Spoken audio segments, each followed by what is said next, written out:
மகத்து மட்டி இது அப்பொழுது விரும்பியவர் மாத்த நீதிமட்டு மைந்தர சுடுகாடு மட்டியில் பட்டினத்தாரோட செட்டிநாட்டு கவிஞர் பட்டினத்தாரோட பாட்டை அப்படியே சாராசமா எடுத்து வீட்டை பற்றி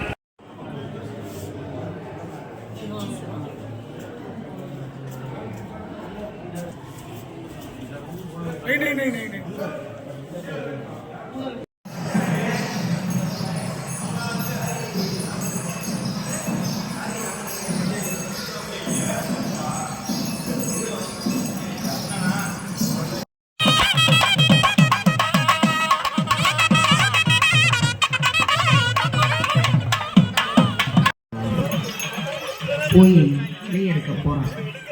போய் இலையை அறுத்துட்டு இருக்கும்போது அந்த வாழை மரத்தடி அப்படின்னு சொன்ன உடனே அவருக்கு புரிஞ்சிச்சு. இப்பதான் பதிகம் பாடி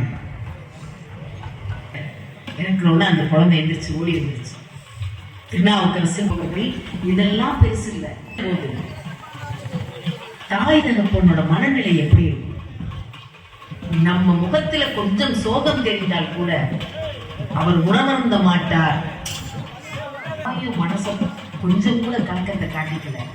அந்த தகப்பன அந்த பாம்பு தீண்டியவுடன் அந்த பையன் என்ன நினைச்சா, நமக்கு பாம்பு தீண்டியது தெரிந்தால் எங்கே அவர் உணவு உண்ணாமல் விட்டு விடுவார், அதனால நம்ம சீக்கிரம் இலை கொடுத்து நினைச்சா பாருங்க. அந்த குடும்பத்திலே இருக்கக்கூடிய அந்த அப்போதையடிகள் கடைபிடித்தது. இதைத்தான் குரு வழிபாடுன்னு சொல்றோம். அது மாதிரி லிங்க வழிபாடு. இந்த லிங்க வழிபாட்டுக்கு யார சரி? சண்டிகேஸ்வரர். அவருக்கு திருச்சேயிலூர்னு ஒரு ஊர்.